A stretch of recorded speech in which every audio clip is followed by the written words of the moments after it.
Pessoal, estou aqui de novo. Vamos aguardar a entrada do Luciano.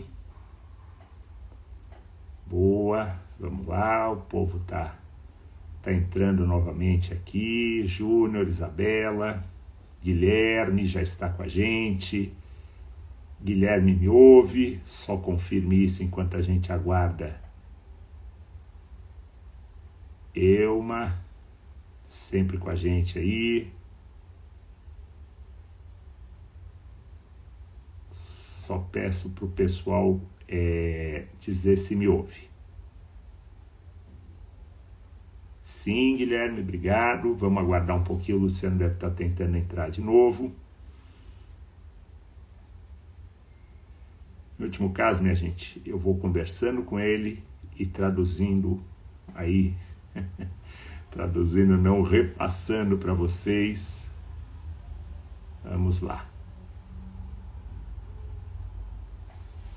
Vamos aguardar um pouquinho, que ele ainda não apareceu na minha tela aqui.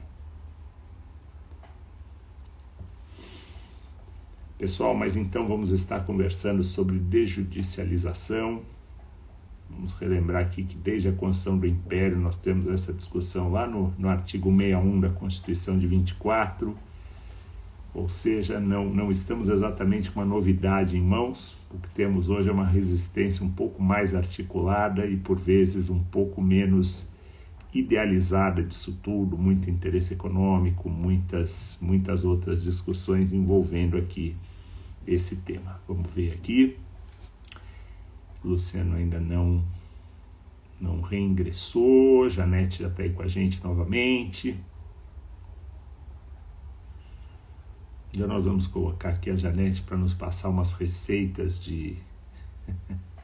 como chama? Vamos ver se a Janete posta aqui para nós, que era uma especialidade capixaba e baiana.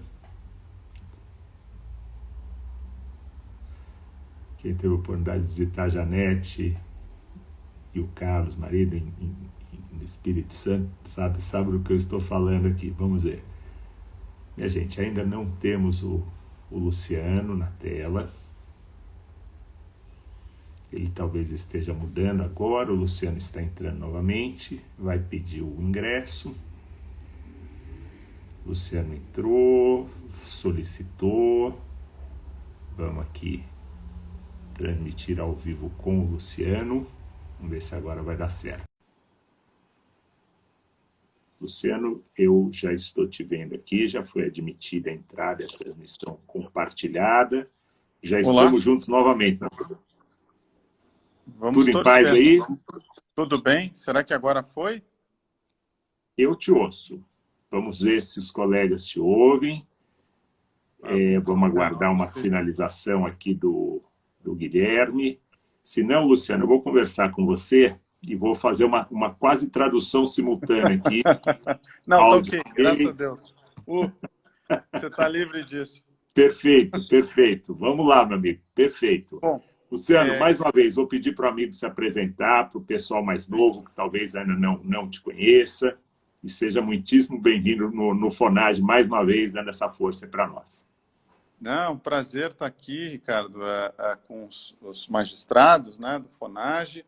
Eu que, na verdade, uma etapa da minha vida, eu fui juiz leigo, né? Fui juiz leigo, então conheço a realidade e me dedico a esse tema da judicialização ou da desjudicialização já há bastante tempo no plano acadêmico, né? Sou professor da FGV e saúdo todas as pessoas que estão aqui conosco. Vejo várias pessoas conhecidas, Humberto, que até ajudou bastante aqui, Leonardo, ex-colega da Senacom, enfim, aqui já que a gente atrasou um pouquinho, considerem-se aí todos saudados e agradeço mais uma vez o gentil convite. Aqui vejo a doutora Janice também, né, que é aí do Fonage, mas, Ricardo, prazer estar contigo.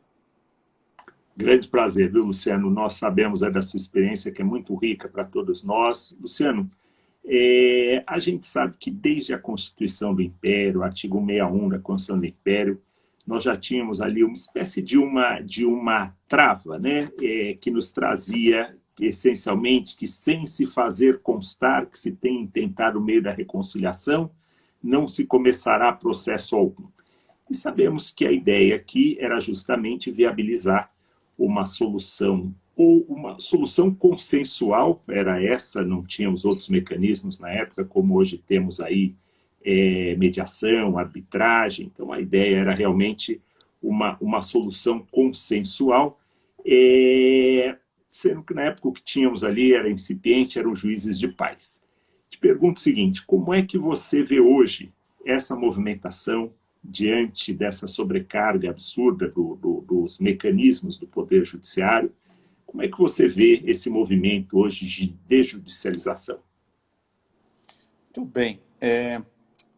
Eu brinco que desde que eu entrei na faculdade de Direito, ou talvez desde o direito romano, o judiciário esteja em crise, né? Então, é uma coisa que virou comum se falar, porque os problemas humanos, eles tendem ao infinito, diriam os economistas, né? E os problemas humanos são infinitos porque as necessidades humanas são ilimitadas, né? Desde as mais básicas, que é um problema, mas as espirituais, enfim, elas tendem ao infinito. Isso, como os recursos são escassos, você tem disputas e isso acaba desaguando no judiciário. Agora, claro que, brincadeiras à parte, no fundo, tem o judiciário brasileiro, particularmente, ele ficou numa situação, digamos assim, mais complicada, fruto da nossa história, né? Passamos por um tempo de exceção democrática, então ali a Constituição abriu muito as portas para dar acesso, e aí agora a gente vê um pouco o que aconteceu, né? Em termos de acesso. Mas creio que hoje nós temos várias ferramentas ou várias portas para, vamos dizer assim, a palavra não seria, alguns amigos, né, brincam, não é desjudicializar, porque desjudicializar seria tirar, né? Na verdade, o que se quer é evitar com que a primeira porta para resolver um problema seja o Poder Judiciário. O Poder Judiciário deveria ser a última porta. É o que a gente sabe hoje, que acesso à justiça não é necessariamente acesso ao Poder Judiciário. Luciano, nós vivemos uma situação inusitada recentemente, porque o FONAGE, depois de muita discussão, você conhece como funciona o FONAGE, se debate muito e se decide num colegiado, e a partir da decisão do colegiado a gente procura seguir a linha do que foi decidido. E o FONAGE encaminhou uma discussão sobre o interesse processual na modalidade interesse-necessidade. Inclusive, era a nossa pretensão que constasse tanto do artigo 14 da Lei 9.099, da Lei dos Juizados, quanto do artigo 17 do CPC, uma exigência para que a pessoa, antes de ingressar em juízo, salvo se houvesse uma emergência, a situação emergencial seria acolhida independente dessa exigência, mas, regra geral, antes de ingressar em juízo, ela deveria demonstrar que tentou, por alguma forma idônea, uma reconciliação. Essa era a nossa ideia. Mas vimos que surgiu a seguinte ocorrência. O Poder Executivo encaminhou uma medida provisória, que foi a medida provisória 1040 de 2021, tratando basicamente de questões empresariais. E essa medida provisória recebeu ali no caminho uns bondes, umas emendas, e sobretudo uma emenda, que foi a emenda 160, que acabava por impor tantos requisitos para que alguém ingressasse no judiciário, numa afronta ali muito clara, o inciso 35 do artigo 5º da Constituição, que nós e a AMB fomos obrigados a emitir uma nota técnica e pedir apoio dos parlamentares, correr atrás dos parlamentares, para que essas emendas fossem rejeitadas, já que se exigia, por exemplo, que mesmo numa causa de 200, de 300 reais, o cidadão simples, o cidadão comum, ele teria que fazer uma notificação por intermédio de advogado ou defensor público. Imagina, hoje a Defensoria só do Estado de São Paulo, no convênio com a ABEL, ela gasta 270 milhões de reais por ano. Imagina o custo disso para o Estado, que ia acabar, na verdade, inviabilizando o acesso dessas pessoas ao judiciário. E na conversão da medida provisória na Câmara, o projeto de lei de conversão, nós conseguimos derrubar essas emendas que eram realmente nocivas ao acesso. Como que a gente compatibiliza, faz uma dosagem, um sopesamento de todas essas questões e tantos interesses econômicos que estão por trás disso? Olha, Ricardo, eu acho que temas difíceis, o melhor para a gente evitar cair, digamos assim, em ideologia, né?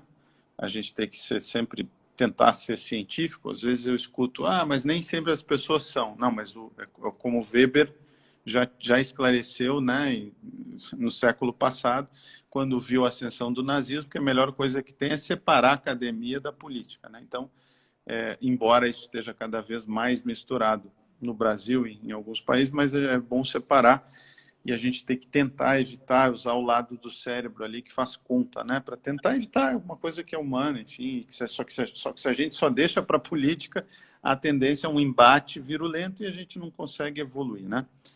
Então, eu gosto muito de trabalhar com dados. Então,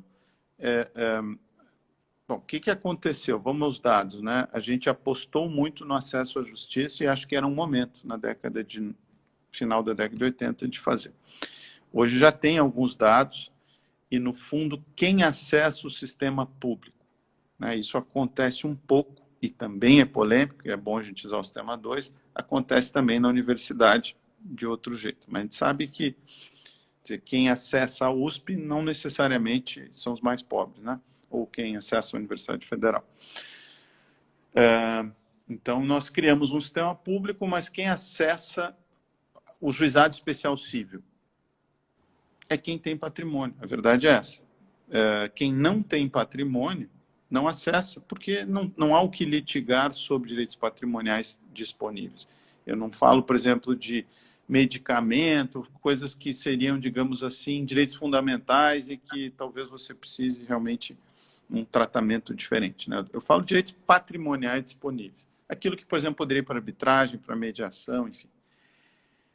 A ABJ, Associação Brasileira de Jurimetria, fez até um mapa da cidade de São Paulo e mais ou menos bate com as áreas mais ricas, ou com pessoas menos desfavorecidas. Há também um estudo feito mais antigo, da professora Sadek, e ela chega mais ou menos às mesmas conclusões. Então, a gente tem que cair e botar o pé no mundo real. Ou seja, a estatística nos ajuda, porque o que acontece, né? Por vezes o advogado ou o juiz, ele tem o que a gente chama em estatística, né, o viés de seleção. Ele só vê o que chega, né? Ele vê o que chega na vara, mas ele não vê a floresta. E a estatística que nos dá essa visão mais florestal. Pode ter erro de metodologia, aquela coisa de discussão de ciência, né? Quer dizer, a vacina faz ou não efeito? Depende da estatística, depende do que as pesquisas trouxerem.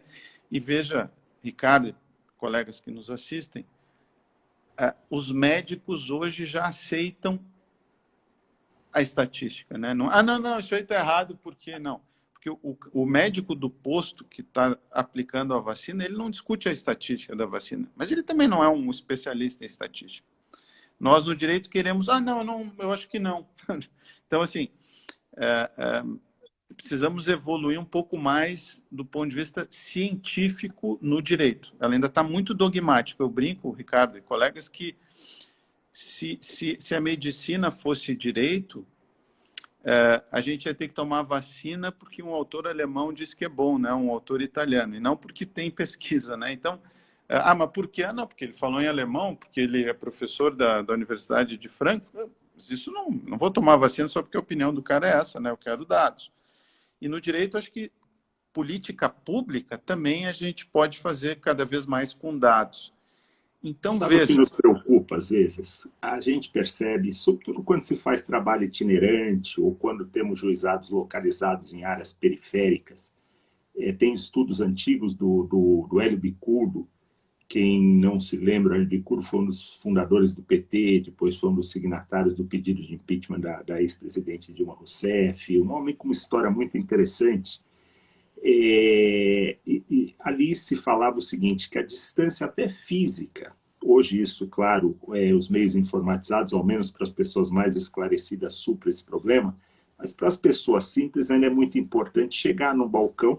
Ela não tem um acesso diferenciado à internet, e a gente, dentro dessa realidade que você está colocando, a gente percebe, eu particularmente percebia isso em São Paulo, que certamente mais da metade dos autores das ações dos juizados, como você disse, eram pessoas que tinham algum patrimônio, tanto que foram. Ela era um consumidor, ela tinha um crediário, ela tinha um financiamento, ela comprou um veículo que veio com defeito, de alguma maneira, essa pessoa tinha algum acesso a bens. E um outro grupo, talvez ali, pelo menos na realidade da cidade de São Paulo, de 20%, 30%, eram pessoas realmente muito humildes, que discutiam questões, por vezes, ali bem pulverizadas de direito de vizinhança, de questão de convivência, e que dependiam muito do Poder Judiciário, muito. Aquilo foi nos levando à convicção de que uma briga entre a Coca-Cola e a Pepsi-Cola, ela se resolve de uma maneira que eles talvez nem precisassem do Poder Judiciário de lugar nenhum do mundo. E que as outras pessoas que seriam hipossuficientes é que mais necessitam. E esses dados são verdadeiros. O que você está trazendo é a realidade. O sistema judiciário, talvez o sistema público em geral, ele funcione bem para as pessoas que têm algum recurso. Aquelas que estão abaixo da linha da pobreza, essas acabam não tendo acesso sequer ao Poder Judiciário, às vezes por meio de uma defensoria pública, né? Pela natureza das causas dos juizados e outros meios. Como é que você vê a arbitragem no meio disso tudo? Bom, deixa eu só dizer o seguinte, cara. Então, assim, a gente está falando de política. Eu concordo que o grande drama nosso no Brasil é chegar nos mais pobres. Veja que esses programas de transferência de renda, que eu sou favorável, desde que haja, enfim, alguns controles, mas acho que é inegável que é preciso isso no Brasil.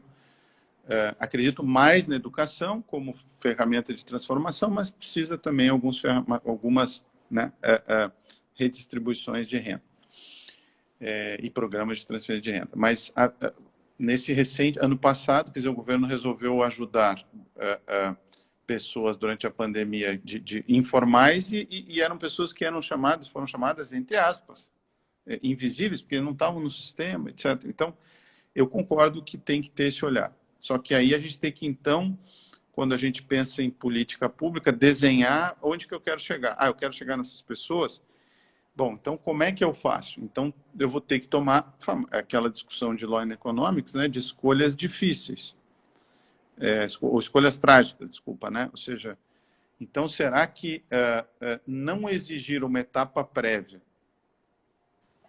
não cobrar custas de quem pode pagar, é a maneira de eu chegar nessas pessoas mais pobres? Ou talvez eu devesse cobrar um pouco dessas mais ricas para ter recursos para chegar na área mais pobre, né? Qual é o teste que a gente deveria ter, então, para assistência judiciária gratuita? Eu concordo contigo, acho que tem que ter, mas então é até 2 salários, que é o critério da defensoria. Então, acho que temos que discutir mais essas questões de política pública judiciária baseada em evidências, tá?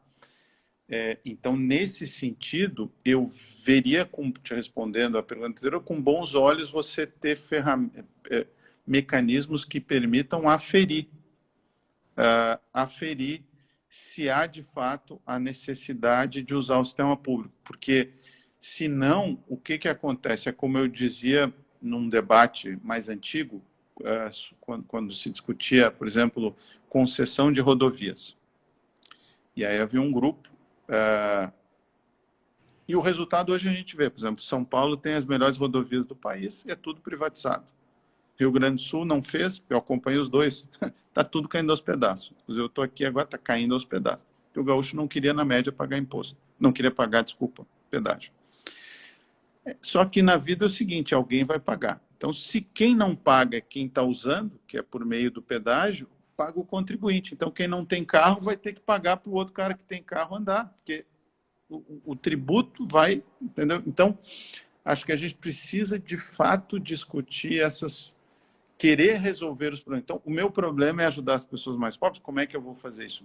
Talvez não seja concedendo um juizado para todo mundo gratuito. Quem pode pagar, por exemplo, no destinatário, que eu concordo que tem que ser chegado. Talvez quando o sujeito chegue no balcão, como já o acordo entre Ministério da Justiça de 2009 e CNJ, né? Talvez o próprio serventuário da Justiça possa preencher um consumidor.gov. talvez, como o Supremo fez, a gente possa trabalhar com demandas coletivas, né? Para que o mais humilde seja protegido, de fato, pelo Ministério Público. Mas aí a gente vai precisar que os juízes sigam os precedentes daquelas demandas coletivas, porque senão as empresas usam estrategicamente o sistema. Porque se o juiz não segue os precedentes, também pode o réu usar o sistema público para ganhar tempo, para ir... Porque se você sabe, e digo agora como advogado, né?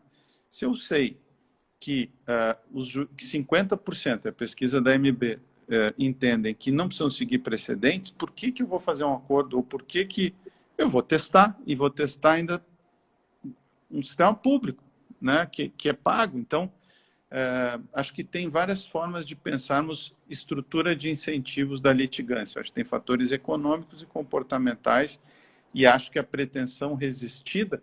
Eu acho que, no fundo, Ricardo, sinceramente, quando eu estudei teoria do processo, né, você tinha as condições da ação. Você tem que ter a pretensão resistida.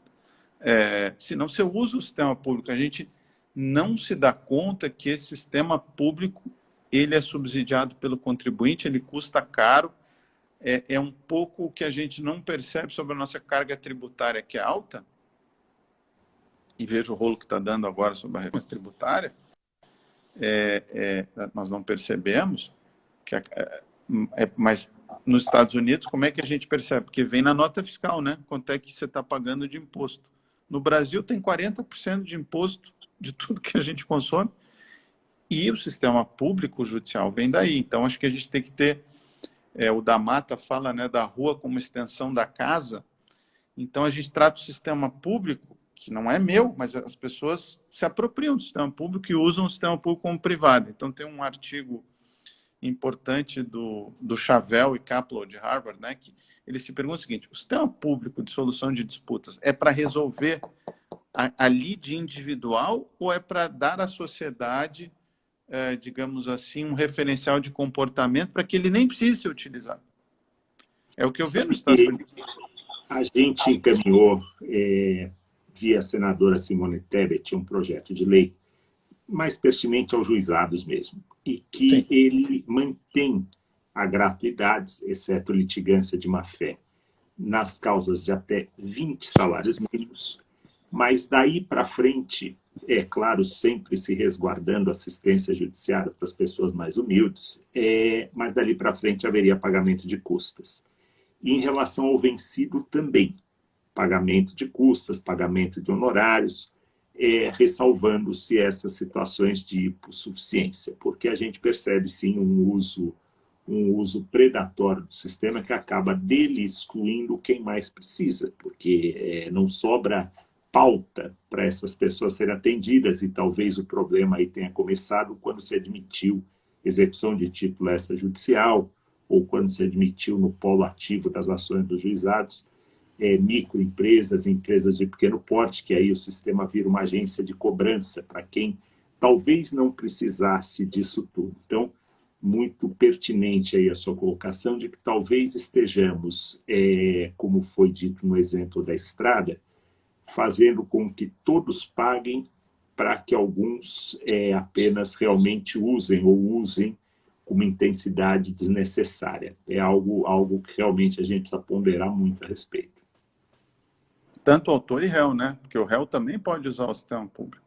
Eu fiz uma pesquisa, coordenei, na verdade, na PUC, que eu acho, honestamente, com toda humildade, assim, como foi uma pesquisa para o CNJ e tinha recursos, a gente conseguiu envolver o pessoal da sociologia, da economia e da administração. Até hoje, a pesquisa de campo que eu conheço mais, uma das três, vamos dizer assim, mais completas, né? Nós estudamos a eficiência do judiciário e as motivações para litigar.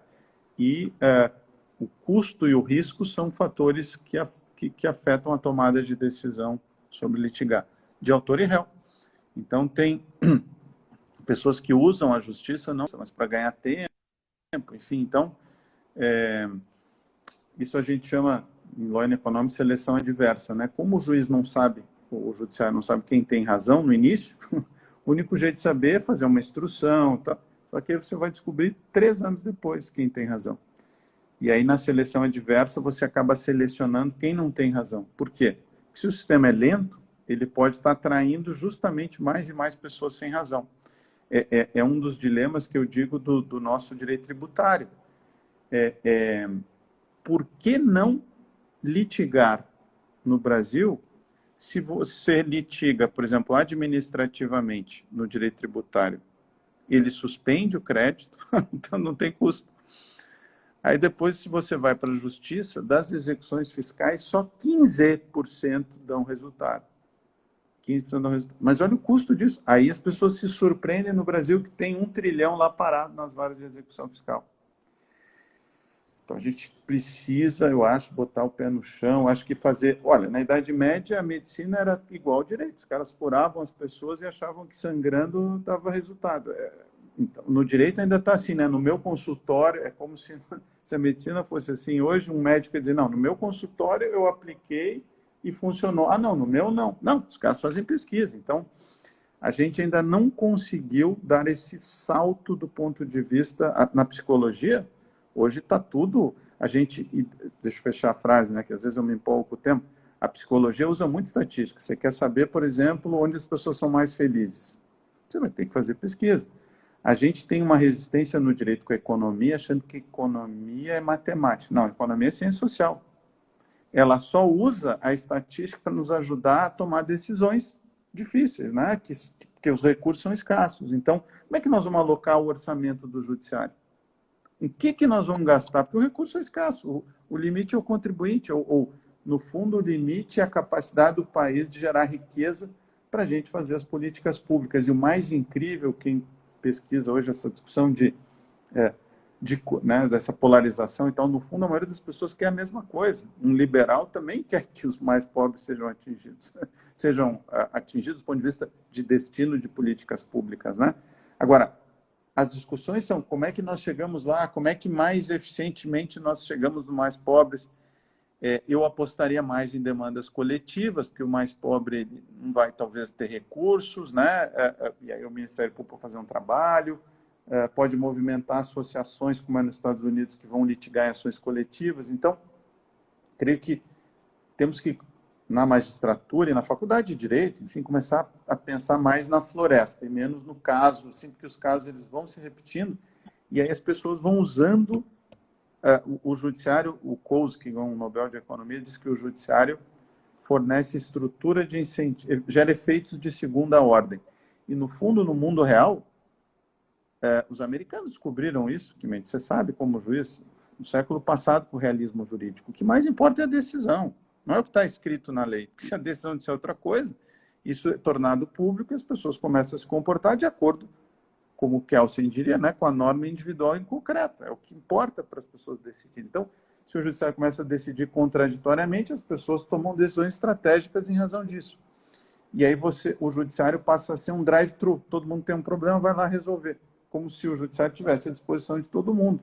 Só que não dá, né? Então, ele é caro. Então, apostar em sistema multiporta significaria o judiciário ser a última porta, a mais importante e só quando necessário. Temos, Luciano, algumas previsões mais recentes. A lei de mediação, ela estabelece que uma pessoa que é chamada para uma mediação, caso não compareça, e ao final sagre-se vencedor, ela arca com os honorários advocatícios. É uma estratégia muito curiosa. Ele arcaria com as chamadas, aspas, verbas da sucumbência sem ser sucumbente. Arcaria com metade das verbas da sucumbência.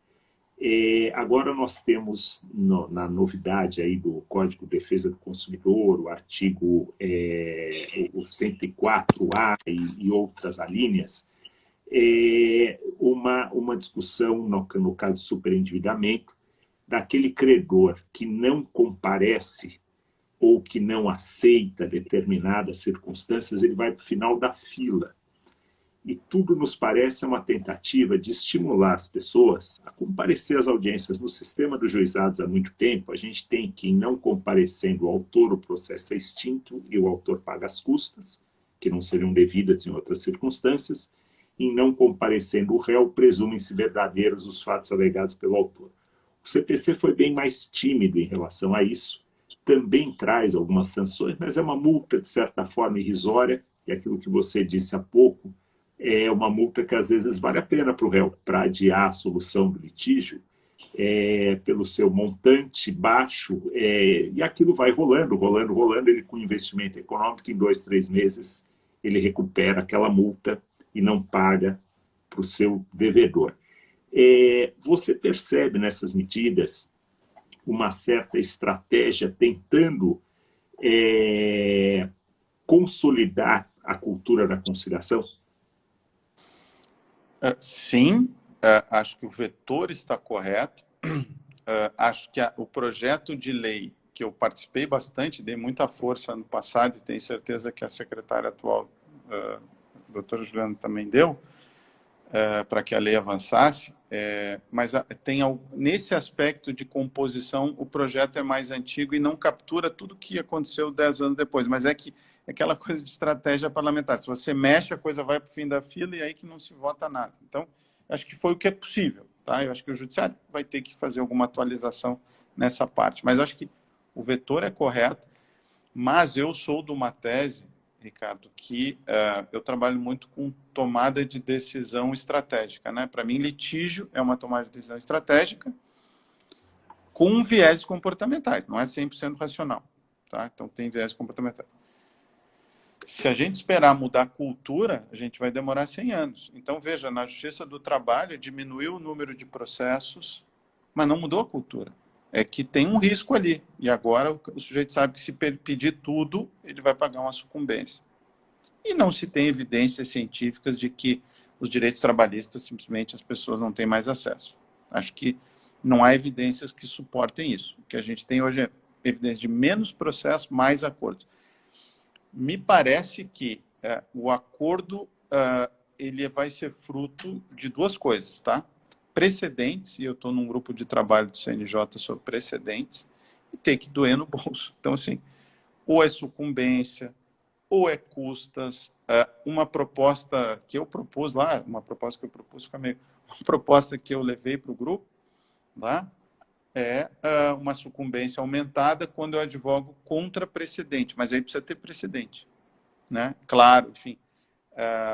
Eu estudei um pouco o sistema, estudei na Inglaterra e nos Estados Unidos, né? Lá não tem fase obrigatória de conciliação, lá não tem, mas por que tem 90% dos casos terminam em acordo antes de ajuizar a ação, que é outra coisa, né? Uma coisa é acordo depois, já tomou tempo do juiz, precisou de advogado, porque tem precedente. Não adianta eu ir no judiciário se eu bato assim, né? Se metaforicamente eu bato na porta, porque eu já sei o que os juízes vão dizer. É aquilo. E eu vou pagar. Então, é precedente, e acho que aí é mais do que cultura de precedentes, é incentivo. Lá a gente está propondo coisas como o advogado vai ter que colocar na petição inicial, senão vai ser indeferido o precedente, o juiz vai ter que colocar na sentença, ou seja, estrutura de incentivos comportamentais. Te respondendo uma pergunta que, para mim, também é muito interessante, você perguntou sobre arbitragem na área de consumidor. Sim, acho que o juizado especial funciona bem. Talvez a arbitragem seja menos útil no campo de consumidor. Ela pode ser útil, por exemplo, em tutela coletiva, né, uma associação contra uma arbitragem coletiva, acho que pode funcionar bem. Arbitragem em certos segmentos, por exemplo... bom, primeiro já está na lei quando que pode, né? Então, o consumidor não pode ser obrigado a ir para a arbitragem. Mas ele pode querer, né? Assim, tem países como Espanha e Portugal, dependendo do perfil de consumidor, ele pode querer. Na Argentina também. Na Argentina é o Ministério da Justiça que banca, né, uma arbitragem. Você vai dizer, mas Luciano, mas por que o Ministério da Justiça bancaria arbitragem aqui no Brasil? Porque é mais barato que o judiciário, porque um árbitro pode ser episódico, pode ser... né? Então, arbitragem, por exemplo, em Portugal. Como é que em Portugal eles resolveram esse problema de 1 trilhão parado numa vara de execução fiscal? Arbitragem tributária. Mas lá, aí o Estado, é dentro do Estado, vamos dizer assim. Como se o CARF fosse um tribunal arbitral e não administrativo, que depois se discute tudo de novo no judiciário. Então, não para pessoas assim hipossuficientes e que não têm condições, entendeu? Acho que a arbitragem em consumidor pode ser mais uma porta dentro dos critérios da lei. Acho que a mediação pode funcionar. Aí, por exemplo, o consumidor apostaria muito em tutela coletiva, né? Em tutela coletiva. Eu vou aproveitar esse momento que você está falando, eu estou vendo algumas perguntas aqui. Uma do nosso colega Guilherme, se funcionaria bem a arbitragem no caso de grandes consumidores. E a segunda, de uma colega, se vocês consideram um jurista que não tem medo de matemática e de economia. Bom, grandes consumidores, eu não tenho dúvida. Eu imagino o seguinte, a arbitragem pode ser um direito, pode ser uma opção, né? Então, quem não é uma pessoa que... se eu fiz por exemplo, em Portugal, quem faz compra online pode aceitar uma arbitragem online. Quem tem habilitação para conseguir comprar um computador num site como o Mercado Livre, por que não pode? Agora, tem que pensar para isso não ser uma supressão de direitos. Na Espanha, quem arca com o custo é uma associação das empresas. Aí você vai dizer, pô, Luciano, mas e aí, quem é que garante que vai funcionar bem? Bom, primeiro, significa que quem vai pagar os problemas gerados são as empresas e não o contribuinte. Hoje, no Brasil, a empresa vende um plano que não funciona, quem paga é o contribuinte. Eu não sei se é ruim. Não sei se é ruim, se tiver precedente, se for pública essa arbitragem, se o árbitro tiver que aplicar o que diz a jurisprudência. Eu defendo, por exemplo, que o árbitro tem que aplicar os precedentes vinculantes, que para mim, precedente é fonte de direitos, então vai ter que aplicar. Se o STJ diz que tais e tais precedentes em direito do consumidor são esses, quer dizer, eu não entendo por que tanto medo e tanto receio. Eu participei em muito debate sobre isso. Parece assim que as corporações vão... Não sei, olha, eu conheço algumas corporações, o Mercado Livre é uma delas, que tem um sistema de disputas. Quem, na verdade, inventou isso foi aquela americana, a eBay. A eBay criou uma plataforma de disputas que resolve 6 milhões de disputas por ano. Aí um professor americano escreveu um artigo que é as corporações como plataformas de justiça, entre aspas, de solução de problemas. Porque elas têm que resolver, Ricardo. Não o contribuinte, não o judiciário. Então, até um outro parênteses, mas a gente promoveu uma discussão lá estudos e no Conselho gerou uma minuta de decreto para que o saque das empresas seja público e resolutivo. Né? Como eu brinco, abrir a caixa preta do saque, sistema de atendimento das empresas, que ele seja resolutivo. Não ia atender em 1 minuto, resolver, pô. Bom, mas... por que elas próprias não resolvem os problemas? E se começar a ficar uma coisa assim absurda, eu estava falando da eBay, né? A eBay, no fundo, se deu conta que se resolver os problemas das pessoas de uma forma imparcial, as pessoas voltam. E isso é mercado, entende? Então, eu não acredito em teorias conspiratórias, porque quando você tem um sistema democrático, onde as informações e a liberdade de expressão ela é garantida, as coisas vêm, entendeu? Então, eu não... acho que a arbitragem não foi criada para resolver o excesso de processo. Ela foi criada para ser uma opção para quem quiser. Então, precisa ter alguma capacidade. O Código de Defesa do Consumidor diz, né, em que condições. Então, não é uma coisa para ser usada assim massivamente, mas eu acho que pode ser o judiciário pensar em políticas públicas que estimulem as empresas a resolver, né? Ou o Ministério da Justiça, por exemplo, né? Então, para grandes consumidores, como arbitragem coletiva, uma associação, eu não vejo problema, isso acontece na Europa, enfim, acho que não vejo com o mesmo problema. Quanto à matemática, né, ela mais a estatística, né? Quando a gente quer, assim, o médico que está ali te atendendo no dia a dia de um consultório, ele não entende de epidemiologia. A epidemiologia é essencialmente estatística. O psiquiatra que está dando no dia a dia consulta, ele não sabe o que o cara na universidade está pesquisando, né? Então, acho que a gente tem que começar no direito a ficar um pouco mais humilde, né? Então, o advogado atende o cliente, o juiz julga a causa, e alguém na universidade pesquisa, né? Com pesquisa realmente, né? Com evidências científicas, enfim. Isso ainda não acontece, né? Mas eu vejo nos Estados Unidos quando a gente pega os papers, né, assim, acadêmicos, ele já tem que ter uma parte empírica, porque senão é só opinião. Eu lembro quando eu fui fazer o meu LLM na Inglaterra, né, era para falar de regulação de televisão. Aí eu falei o que diz a Constituição, o que diz a lei, e o inglês, o professor me deu nota mínima para passar e disse assim, and so what? Né? E daí, cara, entendeu? Assim, você tem que trazer algum dado, você tem que entender uma coisa que me toque na realidade. Então, eu acredito que o juiz não precisa de matemática, nem o advogado, mas o acadêmico que quer propor qual é a saída de política criminal para o país. Esse cara vai ter que fazer pesquisa. Qual é a saída para resolver o nosso problema de judicialização ou desjudicialização? Vai ter que fazer pesquisa, vai ter que apresentar dados. Como diz, para finalizar aqui essa pequena intervenção, aquele filme do Tobey Maguire, né, que é Show Me the Numbers. Ele dizia Show Me the Money, né? E alguns amigos acadêmicos, Show Me the Numbers. Cara. Senão, cara, é ideologia contra a minha. Claro que todo mundo tem, mas aí eu fico com a minha, entende? Então, me traz dados que eu possa me fazer eventualmente mudar de opinião. Senão você vai discutir. Vamos pegar um caso difícil. Aborto. Bom, eu sou um cara liberal. Então, cara, para mim, no final do dia, sempre pró-liberdade.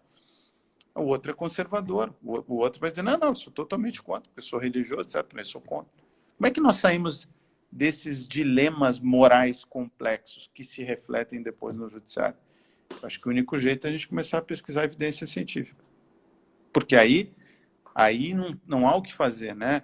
Um avião levanta e fica lá em cima, não é porque a gente quer, não é porque é linguagem, é porque é física, né? E a física é matemática. Então, acho que... Ou seja, precisamos de uma visão pragmática. não tem dúvida, jurimétrica e etc. Chegarmos realmente aos objetivos aí, passando por cima de algumas discussões que às vezes nos consomem.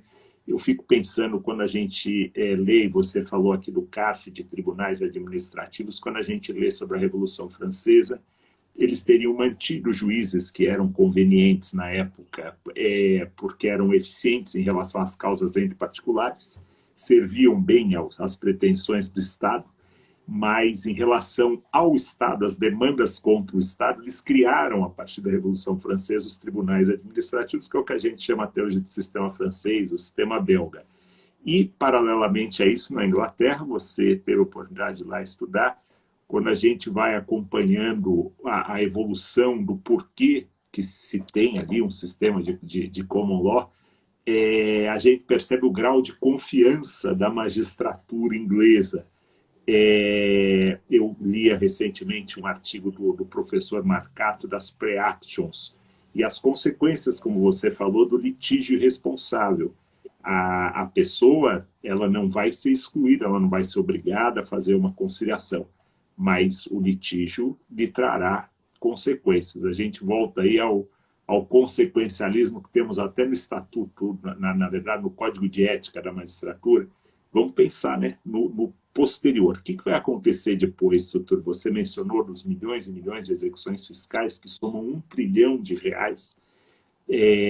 parte impagável e parte talvez recuperável se houver uma estrutura eficiente. Você entende que há espaço para tribunais administrativos no Brasil, sobretudo para questões tributárias, com independência suficiente em relação ao Estado? Olha, eu tenho experiência em arbitragem envolvendo o Estado e vejo os árbitros com bastante independência. E uma independência bastante importante. O judiciário brasileiro é bastante independente, a gente tem vários dados, ele tem orçamento, tem uma série de garantias, mas a arbitragem é um caso de sucesso no Brasil, tem alguns desvios, derrapões, enfim, que é normal de uma construção humana, mas na arbitragem eu vejo. Então, eu acharia mais fácil investir numa coisa que já está funcionando do que criar uma nova, que aí, entendeu? Então, eu acharia mais fácil você tornar o CARF um tribunal arbitral, por exemplo. Ele pode ser subsidiado pelo Estado, mas é independente. A gente sabe que você, como juiz, enfim, depois que a pessoa assume uma obrigação de julgar a outra e a publicidade, as pessoas acabam assumindo aquele papel. E às vezes até... De certa forma, depois da Lei 13.129, que trouxe uma série de alterações na lei de arbitragem, a Lei 13.129, ela entrou em vigor ali quase junto com o CPC de 2015. E nós tivemos uma mudança curiosa na lei de desapropriação, que parece vai nos conduzindo para uma arbitragem junto à administração pública. Mas ainda assim com árbitros que são essencialmente designados pelo próprio Estado, não é? Mas talvez seja um passo já para treinarmos, para conhecermos melhor esse caminho, essa abertura que a Lei 3.129 trouxe para a arbitragem em relação ao Estado. Olha, até faço questão aqui, Ricardo, só de ouvir uma pergunta sobre o que o professor Lênio entende, as críticas à análise econômica do direito. Como eu estudo essa matéria, eu faço questão, sempre escrevi uns artigos.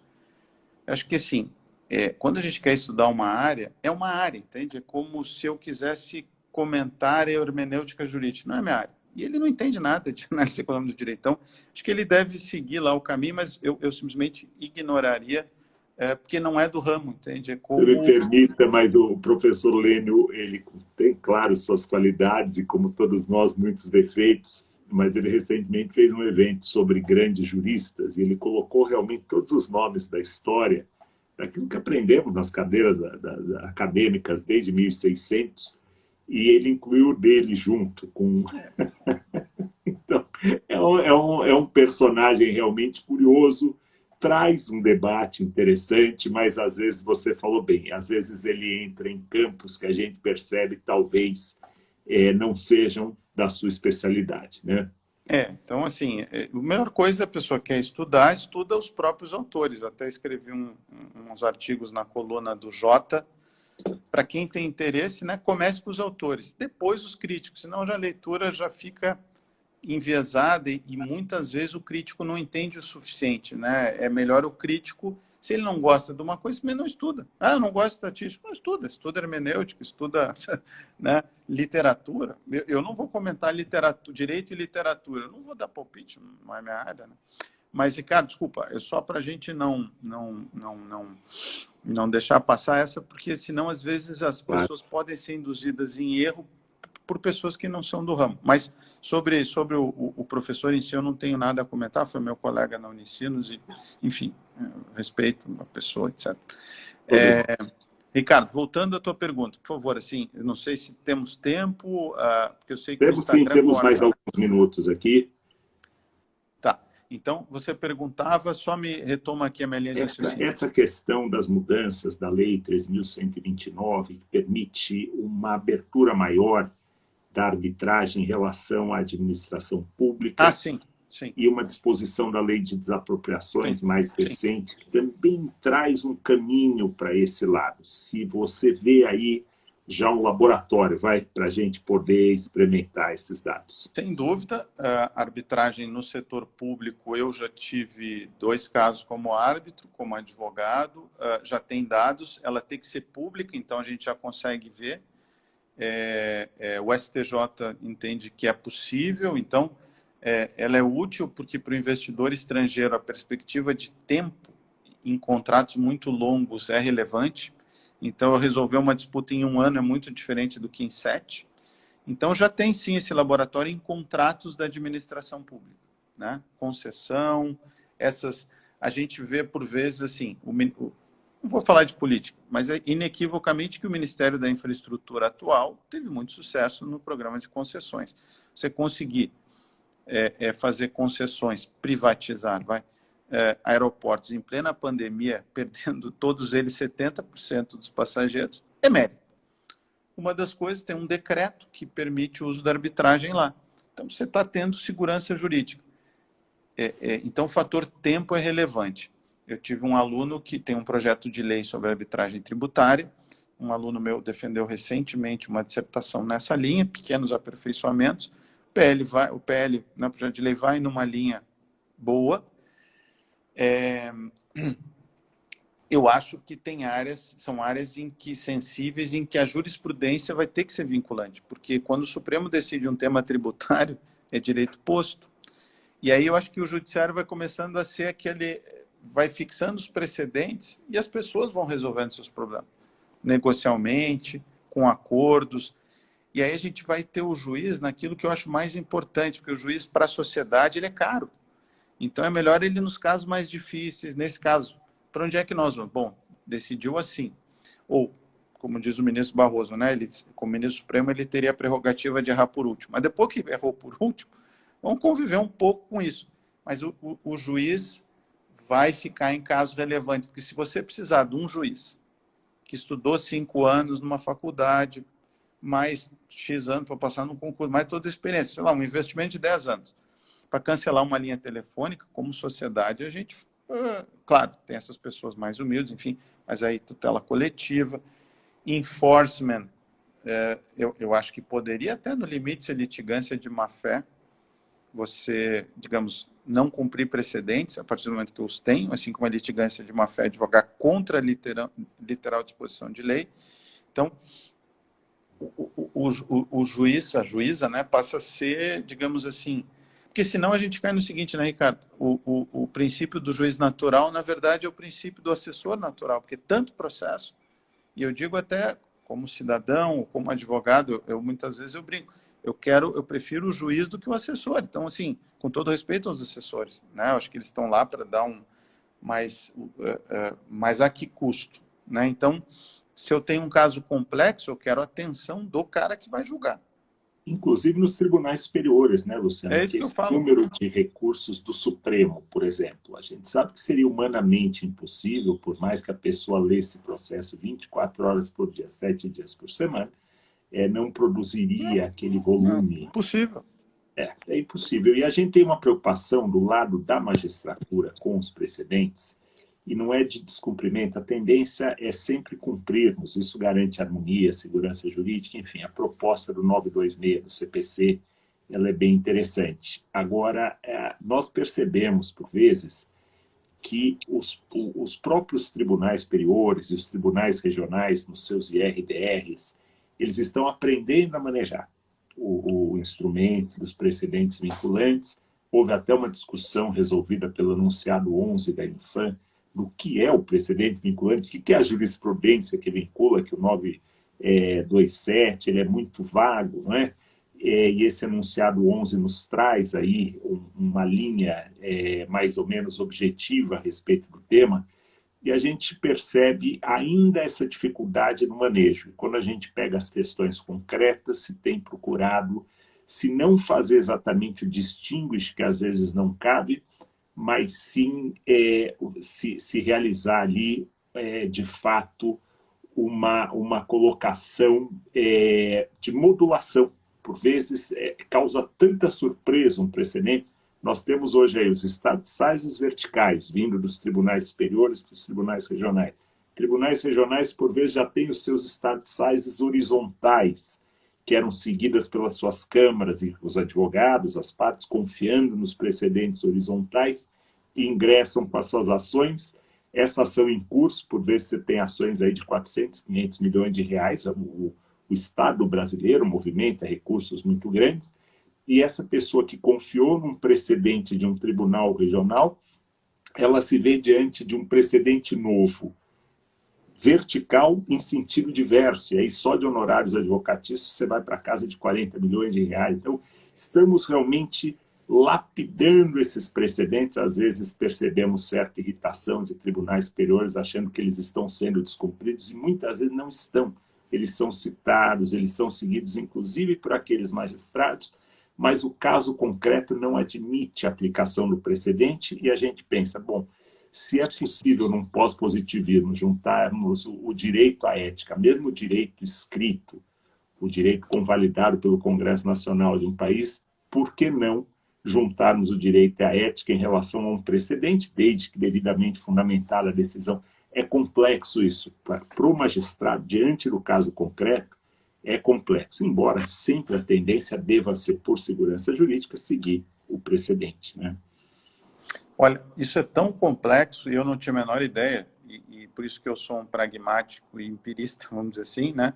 E entre o célebre debate, né, idealistas alemães, né, e pragmáticos ingleses, eu sempre preferi, apesar do sobrenome alemão, o pragmatismo inglês.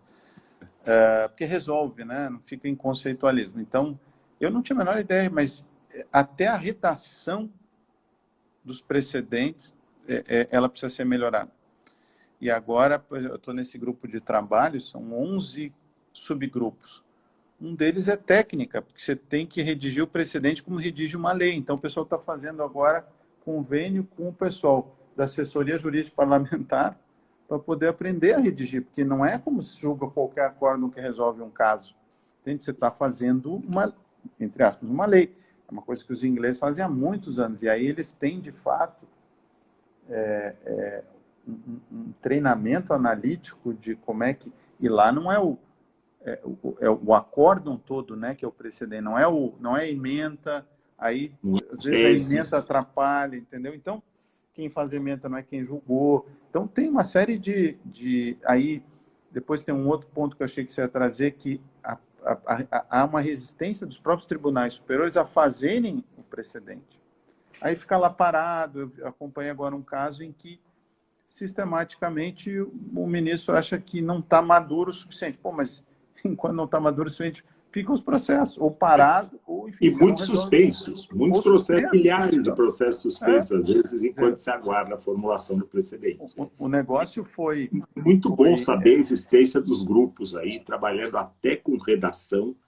É, de fato, essencial que saibam montar. A ideia é boa, mas eles precisam ser montados. Há um problema com as súmulas anteriores ao CPC de 2015. O CPC hoje cita a súmula do STJ como precedente, entre outras hipóteses. E quais súmulas? As que foram feitas depois do CPC, a gente imagina com cuidado redobrado, porque aquilo vai vincular a todos, mas e as anteriores, que eram somente indicativas? Será que elas podem ser vinculantes? São discussões aí que envolvem a questão da desjudicialização, porque enquanto essas questões não forem superadas, o precedente não vai dar segurança suficiente para a pessoa falar, não, agora já tem um precedente, eu não preciso de uma declaração do judiciário a respeito desse tema. Né? Perfeito. E quando a pessoa, acho, também sentir que o judiciário vai aplicar aquele precedente, que o caso dele é aquele precedente, e aí vai ter sucumbência, e aí vai ter uma série de custos associados, a pessoa prefere fazer um acordo, né? Acho que ainda tem uma terceira perna que a gente vai poder aperfeiçoar, que é a produção probatória. A gente percebe que nos Estados Unidos, a gente vê até em filme, né? Os advogados podem tomar depoimento, desde que gravado, para ter um controle ex post do juiz. O juiz se libera da instrução. E aí o advogado já consegue saber se vai perder o caso, se não vai perder o caso, enfim. Então, com o precedente e custos, eu acho que você vai deixando as pessoas resolvendo mais seus problemas e fica mais realmente com aqueles vulneráveis, enfim, com tutelas coletivas e com a formação maior dos precedentes. Então, eu vejo aqui que um colega, enfim, escreve que direito é linguagem. O direito é experiência, né? Se fosse só linguagem, as pessoas não ficariam sem a solução, né? É mais do que linguagem, né? Direito é regra, é comportamento, claro que ele pode ser visto sob o aspecto linguístico, mas é muito mais, é poder, é solução, tem muito mais outras coisas que a gente, quando enxerga, né, trabalha com fatos, percebe que não é só linguagem, né? Se o juiz julga um caso e eu não fizer, eu for preso, talvez não seja só uma coisa linguística eu ser preso. Ou se penhorarem meu patrimônio, não é só linguagem, né? Luciano, meu caro, olha, esse debate é riquíssimo mesmo, isso daqui garantiria hora de conversa, mas nós sabemos aí que o povo está com o horário já pré-determinado, não é? Então, eu queria que você deixasse aí suas mensagens finais. Reitero mais uma vez aqui nossos agradecimentos pela grandeza aí do seu conhecimento, de compartilhar esse conhecimento com todos nós. Está com a palavra, meu amigo, aí para seu encaminhamento final. Olha, Ricardo, agradeço a você, ao CONAGE, a FONAGE, né, que eu comecei a ler, a FONAGE, o Guilherme aqui está lembrando de salvar, né? Não sei. Sim, deixa comigo. Aqui, Enfim, vejo vários colegas aí. Foi um prazer ter estado aqui com vocês. Eu acho que o outro evento que eu fiz do Fonage, eu também estava em Canela, olha só, também era pandemia. Então, assim, vamos combinar, Ricardo, que o próximo, eu não estarei em Canela, não vai estar 3 graus que nem hoje, não vai ter pandemia, ou pelo menos acho que vai ter, mas nós vamos estar vacinados. Deus queira. Eu não aguento mais falar sobre direito na pandemia. Daqui a pouco o cara vai dizer aqui, brincando com o colega que falou, até a pandemia é uma linguagem, mas fora isso, eu prefiro vacina que linguagem. E não vai ser linguagem que vai criar vacina, vai ser ciência. Quem sabe presencial, né? O próximo estejamos juntos aí. Teremos agora um Fonage Pernambuco que ainda vai ser telepresencial. E na sequência, quem sabe no próximo seja presencial e você esteja lá com a gente também. Obrigado, viu? Até a próxima. Luciano, muitíssimo obrigado. Eu agradeço aí a todos os colegas que estiveram com a gente. E vamos em frente. Isso daqui eu vou agora, sob as luzes do Guilherme, colocar para ficar na nossa biblioteca. Gente, muito obrigado. Abração. Boa noite, viu? Boa noite a todas as pessoas que nos assistiram. Tchau, tchau. Obrigadão.